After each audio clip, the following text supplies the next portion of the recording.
episode 4 of Obsoleet, the show where old technology goes to live. I'm Famicom Man, and today we have a pretty interesting episode for you guys.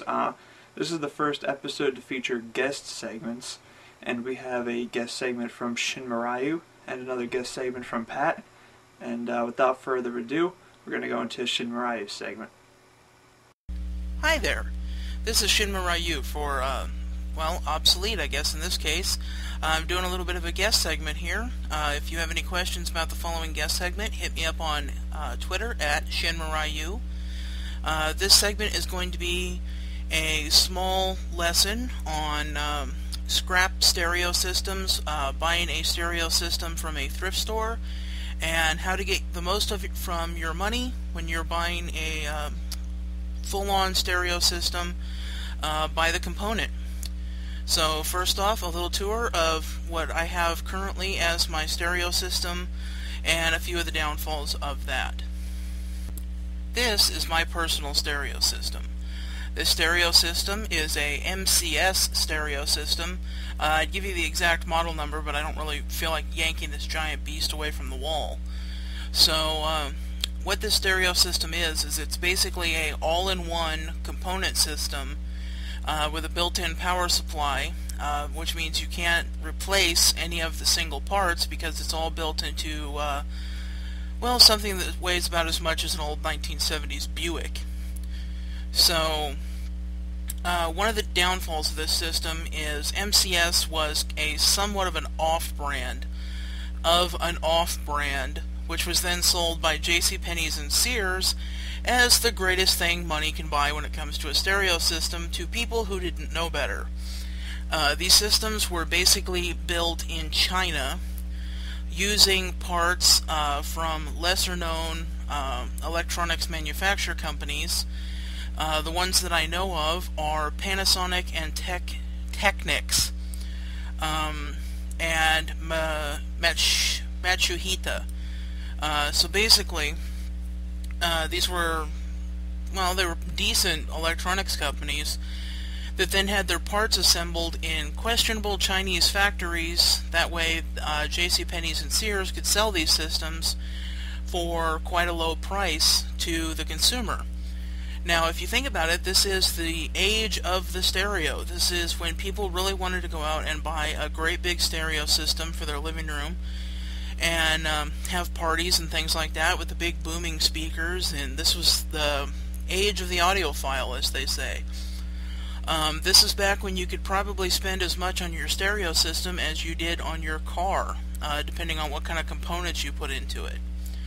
So for JCPenney's and Sears to be able to offer this all-in-one system that usually included speakers and a faux wood grain cabinet with glass doors, and it looked real fancy.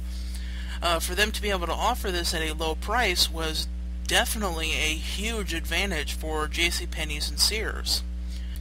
This system, in my case, includes a receiver, a AM/FM stereo system, a twin-deck tape recorder and player, stereo equalizer with separate controls for each speaker set, as well as a turntable. So this was definitely a enticing option for the consumer back in the 1980s.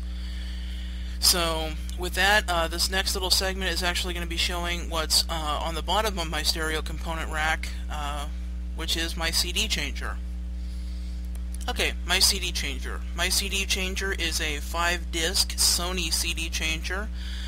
Paid about $8 or $9 for this at a thrift store. Not exactly positive on the model number, but I do know that this was created sometime in the 1990s. It has excellent sound quality. It's piped out via a RCA stereo cable, your typical RCA stereo component cables. So these allow you to easily hook them up to any kind of relatively modern stereo mixer and get your sound out through your speakers. Most of the time these came with remotes. Mine did not, because of course I bought it at a thrift store. So one of the little hazards of buying components at a thrift store is you might not always get all the parts that came with it when it was new. But it's an excellent component, And with that, let's get into some of the other components that you can purchase and build up yourself a scrap stereo system. So, what do you look for when you're buying a scrapped out stereo system?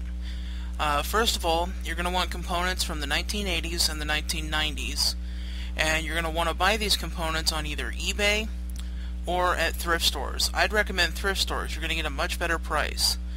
For my 5-disc CD changer, I actually only paid a small total of about $9.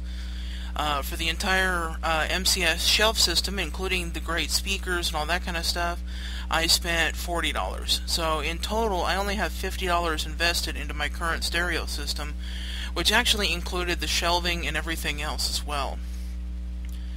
Now, brands you're going to want to look for.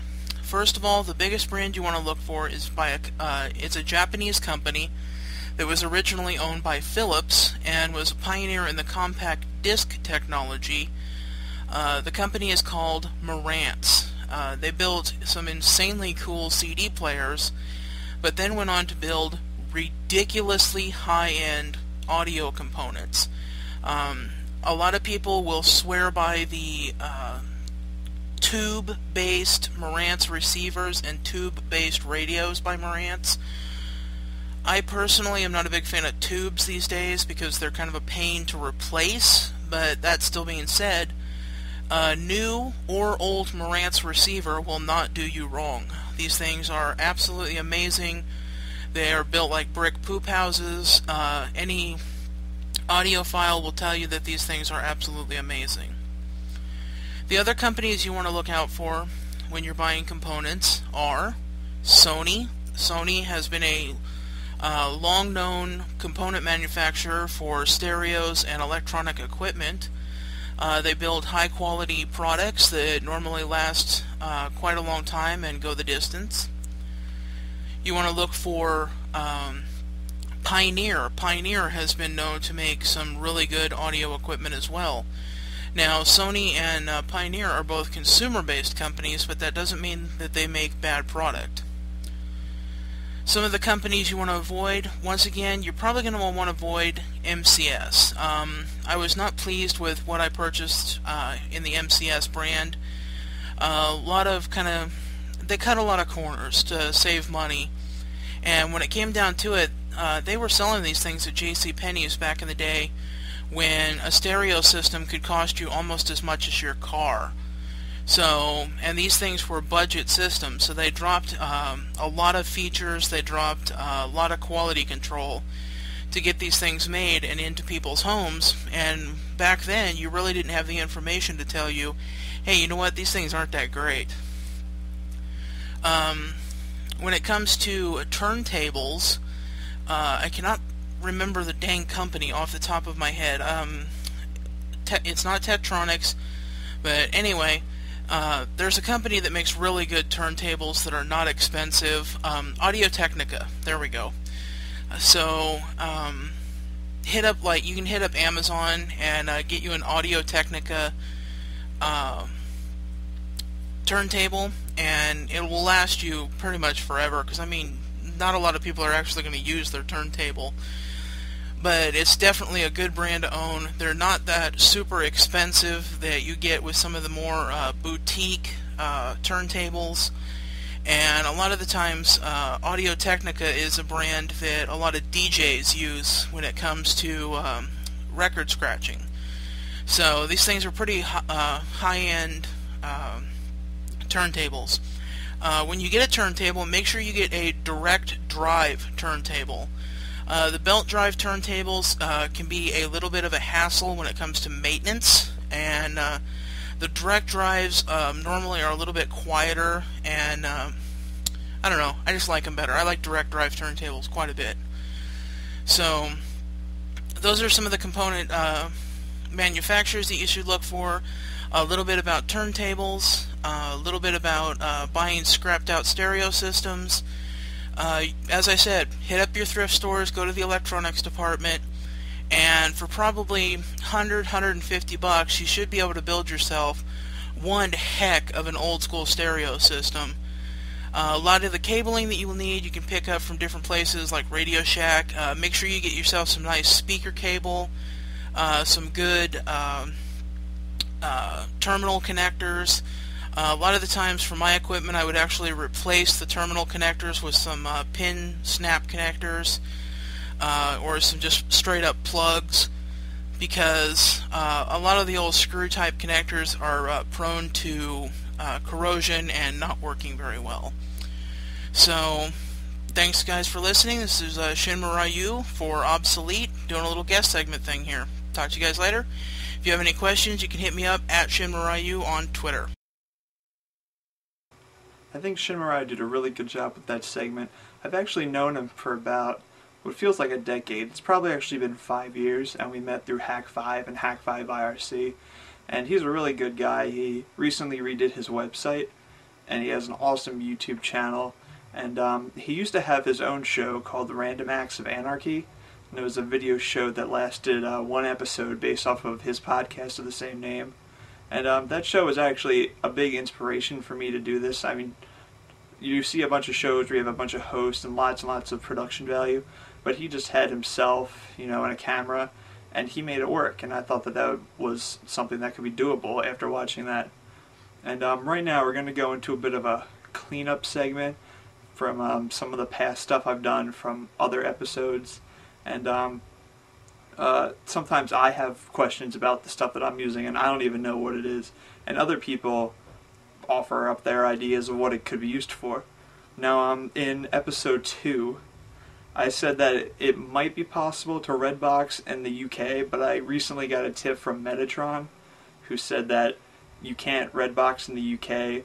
At least you couldn't when he worked there. I believe he said something about the use of VoIP makes redboxing basically unusable.